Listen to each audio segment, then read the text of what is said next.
Estamos aqui novamente, dando sequência à série de programas Diálogos sobre a Vida, em que eu, Marcos Rezende, e o meu colega Eduardo Weaver, conversamos sobre aspectos da obra do grande pensador indiano Jiddu Krishnamurti.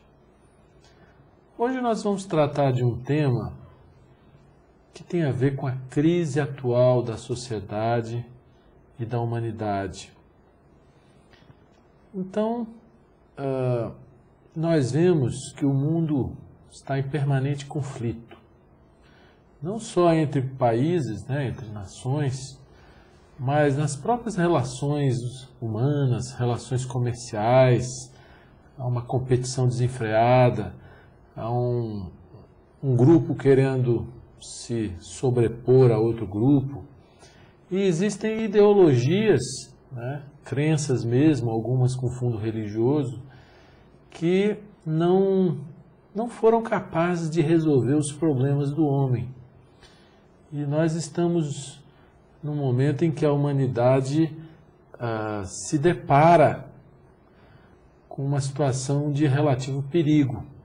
Basta ver aí a questão da energia nuclear, em que alguns países querem que outros não tenham tecnologia para fazer a bomba atômica, e esses mesmos dizem que querem usar a tecnologia para fins pacíficos. Enfim, como é que você vê, Eduardo, o problema da crise do mundo atual? Marcos, a crise não é uma coisa nova, na nossa humanidade, Nós temos observado que a crise, as guerras, os conflitos têm acompanhado a história da humanidade. Talvez a gente observe que hoje em dia há uma intensificação dos conflitos, mas se nós pegarmos assim historicamente, olharmos para o passado, nós tivemos uma média de 3 guerras por ano nos últimos séculos. Então, isso é algo que nos faz questionar por que será que o homem não consegue viver em paz? Por que será que esse estado de conflito se perpetua? E me parece que agora, com o crescimento da população mundial, que continua ainda num ritmo muito elevado, há menos espaço para muita gente. Quer dizer, é a mesma terra, com os mesmos recursos, e nós temos agora mais gente para tentar compartilhar esses mesmos recursos físicos, energéticos, alimentícios. E isso é um fator que gera ainda mais crise, mais conflitos.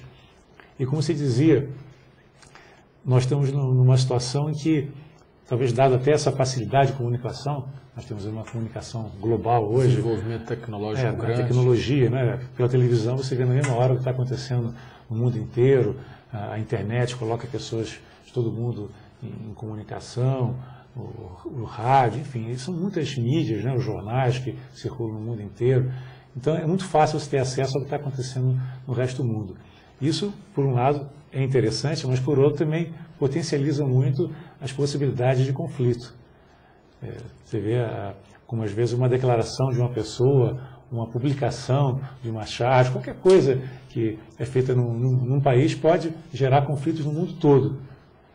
Mas como é que você vê a ideologia nessas questões, Eduardo? Você acha que alguma ideologia, alguma linha de pensamento, alguma fórmula pode resolver o problema humano?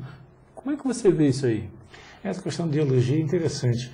O Krishnamurti, num dos seus livros, ele comenta que nos dias de hoje nós temos a natureza do conflito mudou um pouco, porque antigamente as pessoas lutavam por terra, lutavam às vezes até por ter divergências religiosas, um querendo impor suas ideias religiosas sobre o outro. Enfim, havia diversas razões para as pessoas brigarem, até por questões bairristas, Mas hoje existe um componente novo, que é a ideologia. As pessoas lutam apenas por ideias que geralmente são ideias criadas pela mente humana. Então, uma pessoa tem uma ideologia liberal, a outra tem uma ideologia socialista, comunista, uma tem uma ideologia predominantemente, vamos dizer, muçulmana, a outra não é muçulmana, e essas ideologias acabam gerando conflitos que são conflitos baseados em ideias e não em fatos, em problemas, em diferenças reais entre seres humanos. Então, as ideias passaram a ser mais importantes do que os seres humanos. As pessoas estão dispostas a matar por uma ideia. Isso que é um elemento novo, que talvez seja um elemento até devastador, né, para as nossas culturas, os nossos países, as nossas nações, porque as ideias passaram a ser extremamente importantes. Existe uma lavagem cerebral muito grande hoje, e para isso a mídia ajuda muito, né, a incentivar certos sentimentos, certos antagonismos, né, e a ideologia passou a ser mais importante que as pessoas. Então é algo muito preocupante que tem que ser refletido por todos nós, né? Às vezes, durante eras, durante séculos, uma determinada ideia prevalecia e as pessoas não ousavam contestar aquela ideia, questionar, descobrir se ela guardava relação com a realidade ou com a verdade, né? Então, cabe a nós refletir sobre o papel das ideias nas nossas vidas e, consequentemente, das ideologias. Porque as ideologias nada mais são do que ideias estratificadas, ideias repisadas, ideias construídas, formando toda uma maneira de pensar. São como moldes, né, que amarram as pessoas a certos modos de pensamento repetitivos, né? E divide as pessoas e faz com que as pessoas se antagonizem umas com as outras, né? Então, se eu sou comunista e você é capitalista, provavelmente nós vamos brigar, vamos nos desentender. E se eu adoto uma ideologia religiosa muçulmana e você tem a ideologia do judeu, provavelmente nós vamos nos desentender. E o que a gente acaba descobrindo é que as ideologias e as próprias ideias, quando mal elaboradas, quando se perde de vista nessas ideias a unidade da raça humana, né, a unidade da humanidade, vamos dizer assim, isso tudo é fonte de problema, é fonte de conflito e é fonte de dor. Agora, por outro lado, nós precisamos ter ideias, nós somos humanos e o que nos difere dos animais é a nossa capacidade de pensar. O problema é que quando as ideias estão estratificadas, quando nós estamos guiados por preconceitos, né, por ideias que já estão estratificadas, que já estão, vamos dizer assim, congeladas tanto na nossa mente como no inconsciente de uma nação, ou de um grupo religioso, ou de um grupo ideológico, isso cria uma tendência a você repetir a mesma ação sem refletir. As pessoas tendem a agir mecanicamente. De acordo com as ideias prévias. Pois é, não há espaço para o novo. Então, por exemplo, se você acha que determinado povo tem que ser exterminado, ou que determinado povo representa o mal, ou às vezes é o inimigo que representa o lado oposto, o lado do diabo, né? Tudo isso aí são ideias, apenas não correspondem de maneira nenhuma à realidade. E todas as guerras são travadas porque as pessoas não conseguem ver o outro lado. Um conflito entre marido e mulher, entre pai e filho, entre grupos pequenos, familiares, vizinhos, colegas de trabalho. Por que eles ocorrem? Porque as pessoas não são capazes de ver pelo lado da outra pessoa, pelos olhos da outra pessoa. Essa incapacidade, né, de ver o outro lado e o fato de estar vendo o mundo de forma distorcida, que ninguém vê o mundo de forma pura. Cada um vê à luz dos seus ideais, dos seus preconceitos, das suas ideias prévias, da sua educação, da sua cultura. E cada um tem uma visão de mundo diferente. Quando você não admite uma outra possibilidade, uma outra visão de mundo, aí a guerra é inevitável, o conflito é inevitável. Mas vamos tentar entrar um pouco mais nisso aí. A gente está vendo que as ideias são causas de discordância, causas de brigas, de conflitos, mas ao mesmo tempo nós precisamos de ideias porque somos seres pensantes, como seres humanos que somos. Na realidade, a gente vê que o nosso pensamento é muito importante para tudo o que diz respeito às coisas práticas da vida, não é assim? Então, você tem alguma coisa a fazer, você planeja e faz, né? Até para você ir para a sua casa e saber onde é a sua casa, você precisa pensar que rumo tomar para chegar na sua casa. Então, o pensamento é uma ferramenta fantástica que o ser humano dispõe e que permite que ele viva de forma civilizada. Não é assim?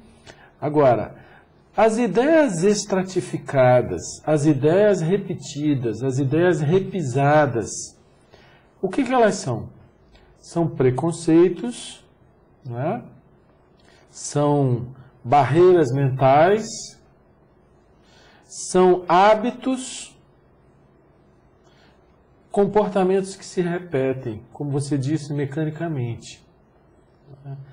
Então, nesse sentido, quando as ideias ficam, quando vira aquela coisa obcecada, que a pessoa pensa demais numa coisa e a mente dela se fecha, e ela só enxerga aquela coisa pela qual ela está obcecada, ela é capaz de fazer coisas abomináveis.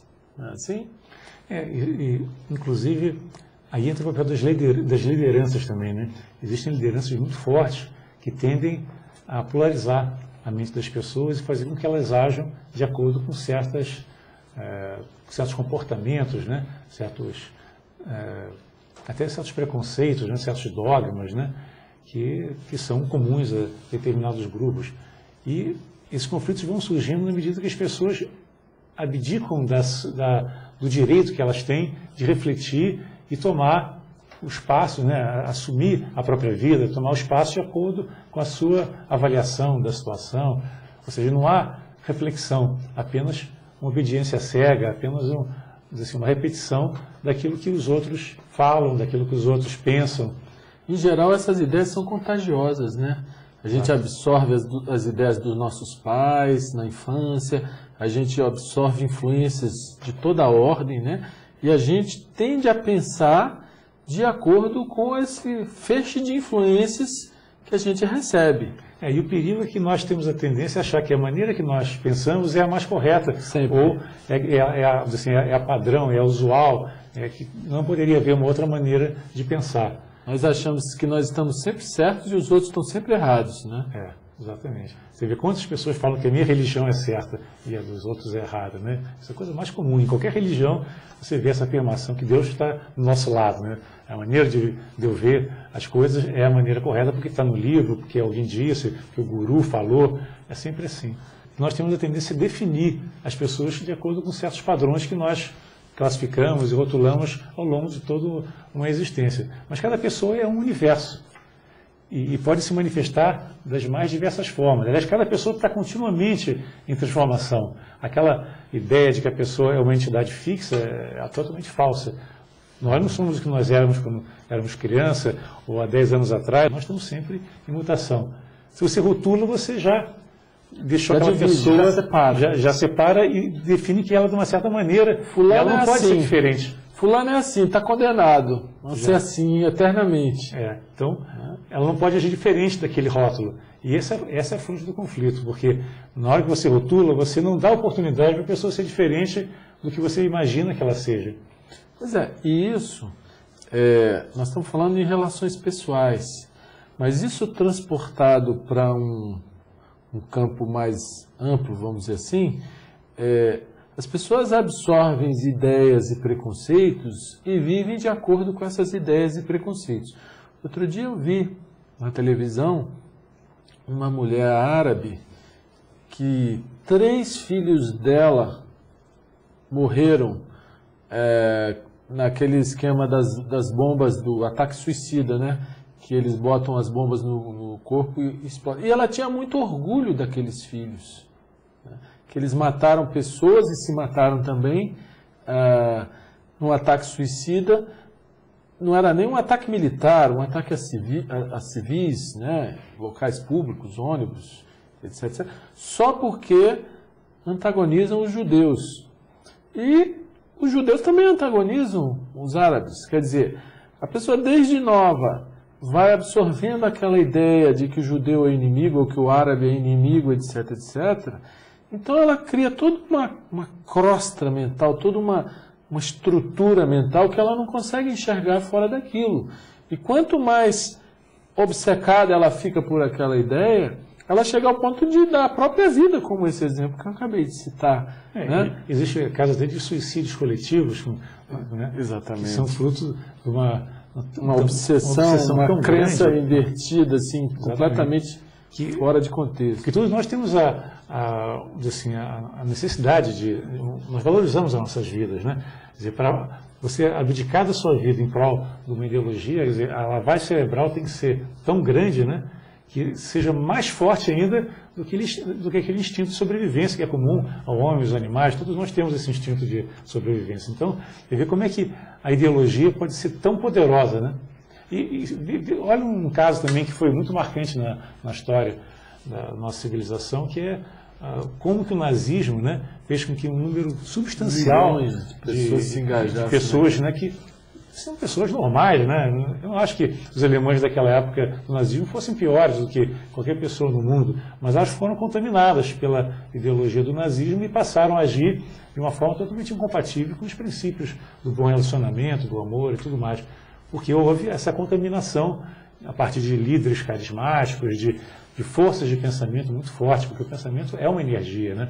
Então, quando ele se torna muito poderoso, ele contagia, ele faz com que as pessoas ajam de uma forma que elas não imaginassem que poderiam agir.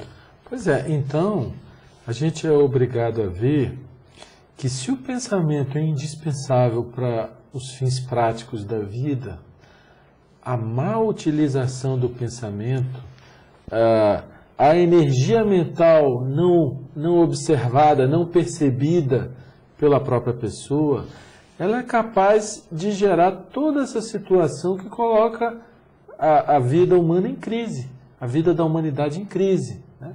Então, a grande questão que nós temos que refletir é o seguinte: sem abrir mão da nossa capacidade de pensar para tudo o que diz respeito ao dia a dia, à prática da vida, seremos nós capazes de nos esvaziar de todas as ideias preconcebidas, de toda ideologia, de toda crença, para que a nossa vida, nas nossas relações, seja a relação de amigo, de irmão, de casal, de parente, de vizinho, de colega de trabalho, sejam relações não baseadas em ideias, e sim relações baseadas na cordialidade, na camaradagem, na afetividade, no respeito. Quer dizer, quando você não tem nenhuma ideia a respeito de uma pessoa, você não julga ela nem boa nem má, você trata ela bem, normal, como trataria qualquer outra. Quer dizer, você não tem nada contra, né? E talvez, se nós conseguirmos nos esvaziar de toda essa carga mental de antagonismo que a gente carrega, que as pessoas carregam, talvez a semente do amor possa florescer na nossa consciência, em que a gente... amor que eu digo não é só amor de casal, amor no sentido de boa vontade, de cooperação, de afetividade, no sentido que não precisa ser necessariamente sexual, não que não seja, mas, enfim, as relações humanas podem ser profundamente transformadas se nós percebemos o quanto nós vivemos enganados, apegados a ideias. Essa coisa de que as ideias governam o mundo, governam e governam mal, tanto que o mundo está mal. A humanidade sofre, né? As pessoas sofrem com essa competição brutal, com esse egoísmo do cada um por si e salve-se quem puder. Quer dizer, as ideias que hoje governam o mundo são ideias preconceituosas, são ideias que dão margem ao fanatismo, né? As próprias ideologias. Enfim, seremos nós capazes de nos esvaziar de tudo isso para viver a vida de uma maneira nova, olhando para os outros sem preconceitos, sem aquele rótulo, né, segregacionista que normalmente a gente coloca? Pois é, parece que o desafio que está diante de nós, né, é no sentido de nós aprendermos a olhar, simplesmente olhar sem crítica, sem julgamento, sem análise, né? Será que nós podemos olhar para o nosso próximo, seja ele filho, esposa, amigo, vizinho, companheiro de trabalho, sem já automaticamente trazer aquela carga do passado, né, que está rotulando, classificando, dando uma série de qualidades, defeitos para aquela pessoa. Será que nós podemos olhar simplesmente a pessoa como ela é e levando isso num ponto mais abrangente ainda? Será possível que, como um grupo, né, como um grupo social, como um grupo religioso, como nação, nós seremos capazes de olhar as outras pessoas, olhar os outros grupos, as outras nações de uma forma aberta, né? Porque se isso não for possível, a convivência se torna muito difícil. E o amor nasce somente com uma percepção da realidade como ela é. E aí que nós entramos num conceito que eu acho que é fundamental, que existe uma unidade por trás dessa aparente diversidade entre todos os seres humanos e entre o ser humano e a natureza também. Pois é, mas nós só vamos descobrir essa unidade quando nós nos esvaziarmos completamente de todas as falsas ideias que a gente acumula e acumulou ao longo de eras. Pois é, existe uma grande ilusão, né, como diz a Blavatsky, né, a grande ilusão da separatividade. E isso leva as pessoas a viverem em conflito, porque elas querem tudo para si. É o egoísmo, né? Você defende o seu, defende a sua família, do seu grupo religioso, do seu partido, do seu clube de futebol. A sua nação. Então, isso gera esse estado de conflito. Será que não era possível uma nova maneira de viver em que o todo é mais importante que a parte? É uma reversão de paradigma. É um paradigma em que nós passamos a ver a Terra como um todo, a humanidade como um todo, né? E composta por diversas partes, são os países, as pessoas, os grupos, mas a parte não pode ser mais importante que o todo. Isso não é uma ideologia. É uma realidade. Né? Ou seja, se nós percebermos nas nossas próprias consciências a formação de ideologias, a formação de preconceitos, a gente normalmente não vê a vida de uma maneira nova. A gente sempre vê a vida, os acontecimentos, as pessoas, através do óculos do passado. A gente sempre interpõe entre nós e os fatos a nossa experiência passada. Ah, fulano é assim, Beltrano é assado. Ah, isso eu já sei. Né? Então a gente não se relaciona com a vida por inteiro, de forma adequada. Porque quando a gente tem a mente vazia, a gente tem energia para olhar as coisas como elas são, tal como elas estão se apresentando. E até energia para se relacionar com a coisa ou pessoa de uma maneira diferente. Agora, quando eu interponho entre mim e o fato a minha ideia do que deveria ser esse fato, aí já há o terreno onde nasce o conflito. Né? Então é fundamental, para que a gente possa resolver o problema da humanidade, que a gente perceba a nossa própria consciência. Ou seja, não há fórmula, não há ideologia, não há religião, não há seita, nada que vá resolver o problema humano. A solução do problema humano está em cada indivíduo, está em mim, está em você, está em cada telespectador. Na medida que ele perceba a sua própria consciência, gerando ideias não apenas para fins práticos, mas para fins de preconceitos, para fins de antagonismos e de segmentação, de divisão, de separação, de segregação. Né? Quando nós permitimos que o nosso pensamento atue, e normalmente ele atua dessa maneira egocêntrica, segregacionista, né? Aí nós estamos lançando ao mundo a energia desagregadora e a soma de todas as individualidades que faz a humanidade. Pois é. Agora, é muito comum as pessoas até perceberem, em parte, essa verdade, mas achar que os outros é que têm que mudar e não elas próprias. As olhos dos outros, como as pessoas são egoístas, precisam mudar isso, então começa até a tentar conquistar, quer dizer, fazer com que os outros sejam mais fraternos, mas ela mesma não está agindo como poderia para se autotransformar. Porque nós somos o mundo, como diz o Krishnamurti. Se nós não nos transformarmos, o mundo também não se transforma. Então sempre essa mudança tem que começar no nosso interior. E essa é a mudança realmente que é necessária e a única possível, porque nós não podemos mudar os outros, mas nós mesmos nós podemos mudar. Nós podemos nos auto-observar e sempre que nós tivermos um pensamento egoísta, um pensamento separatista, você vai pensar, opa, eu estou sendo...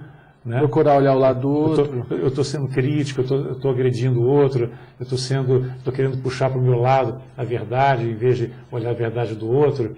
Então, são esses momentos, né, de observação isenta, de observação pura, que são os momentos mais preciosos, que nós percebemos as nossas falhas e tentamos, então, nos relacionar de forma diferente com o mundo, com as pessoas, com a natureza, sentindo cada vez mais essa unidade, né, que está por detrás de toda a vida, de toda a existência. O que eu acho que nós podemos concluir, encerrando esse programa, é que as ideologias e as crenças, e mesmo as religiões, não foram capazes de resolver o problema da crise da humanidade.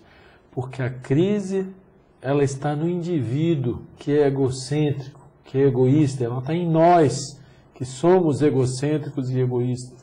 Cabe a cada um de nós o trabalho diário, de autoobservação, de autoconhecimento, para que a gente possa se despojar dessa carapaça de egoísmo e se relacionar de uma maneira amistosa, de uma maneira cooperativa, seja em casa, no trabalho, nas relações sociais, políticas, enfim. O desafio é de cada um de nós. Nós, então, convidamos vocês para, no mesmo horário, na próxima semana, continuarem assistindo esse nosso programa sobre a obra do filósofo Jiddu Krishnamurti.